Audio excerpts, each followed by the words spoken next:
In today's video, we are going to show you how to enable two-factor authentication, also called 2FA, on your GatesFX account to make your trading account more secure. Let's begin. Now, the first thing that you need to do is log in using your credentials. Once you are on the dashboard, I want you to click your profile name on the top corner. Usually, it has a number besides that, which is going to be this one. If you do, you will be forwarded here.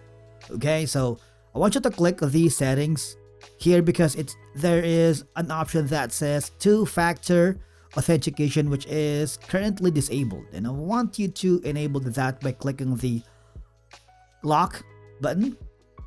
All right, so here for you to be enabled, you have two ways for you to enable two-factor authentication. You have via Google Authenticator. You can use it your Android or you can use your iOS depending on your mobile device. For example, if you are using Google Authenticator, all I have to do is install that and open it on your mobile device and click the code.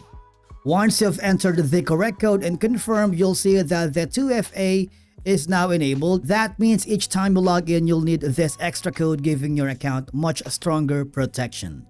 And basically, that's how you enable two-factor authentication on GatesFX. If you found it helpful, do not forget to hit the like button, subscribe, and we will see you again in the next video.